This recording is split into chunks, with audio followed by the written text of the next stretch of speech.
নমস্কার বন্ধুরা, আশা করি তোমরা সকলেই খুব ভালো আছো।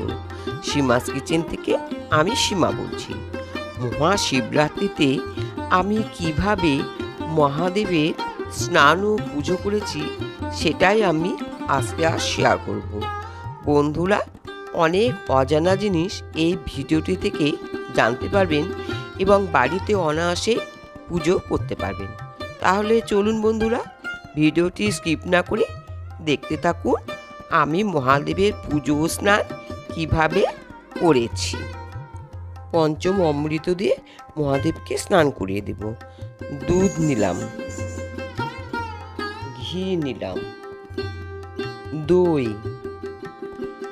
নকুলদানা, মধু, ঘি, মধু, দই, নকুলদানা দিয়ে আমি একটা পঞ্চম অমৃত বানিয়ে ঠাকুরকে স্নান করিয়ে দিচ্ছি। ওম নমঃ শিবায়, ওম নমঃ শিবায়, ওম নমঃ শিবায়। স্নান করানো হয়ে গেছে। এবার দেখতে থাকুন আমি কিভাবে পুজো করছি। প্রথমে আমি মহাদেবকে চন্দন করিয়ে দিলাম, তারপরে আকন্দ ফুলে মালা দিলাম, পইতে দিলাম, ফুল দিলাম। ঠাকুরের খুব প্রিয় বেগ আমি চন্দন মাখিয়ে দিলাম, আর সেই আকন্দ ফলটাও দিলাম, 7টা দুবো দিলাম। এবার আমি 21টা বেলপাতা আমি চন্দন মেখে মেখে দেব। এই পুজোর জন্য বন্ধুরা মনে রাখবেন 7টা দুর্বা ও 21টা বেলপাতা খুবই প্রয়োজন।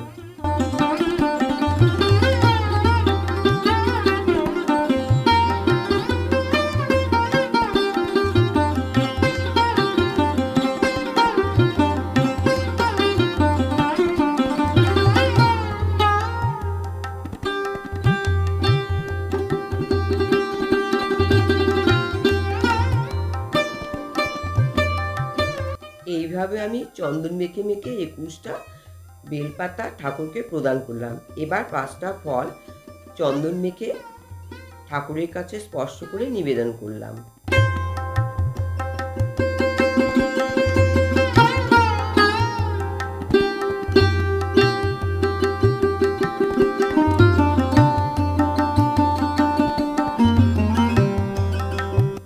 এই যে একটা হরিতকি দেখছেন, এই হরিতকিতে আপনাদের যা কিছু কামনা সেটা ঠাকুরের কাছে চেয়ে নিবেদন করুন। অবশ্যই ঠাকুর মনোবাসনা পূরণ করবেন।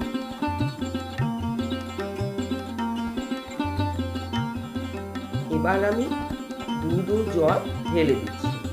ওম নমঃ শিবায়, ওম নমঃ শিবায়, ওম নমঃ শিবায়, ওম নমঃ শিবায়। এবার দুটা ফুল, আকন্দ, ভাং, রুটি সব কিছু দিয়ে পুজো করে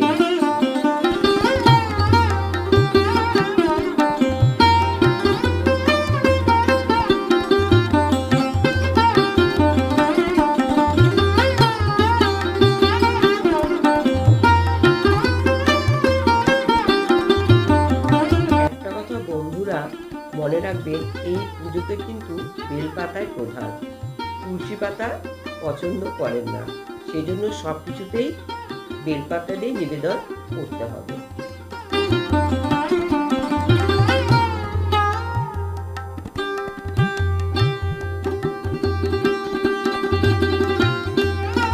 এবার আমি ঘরের পুজোটা সেরে নিলাম।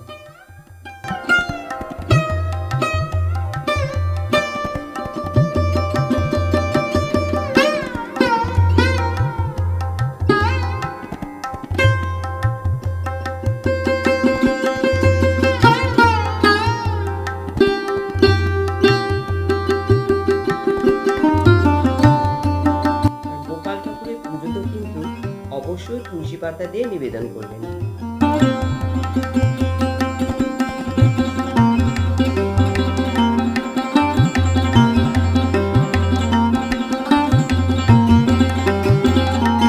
এবার আরতি করলাম।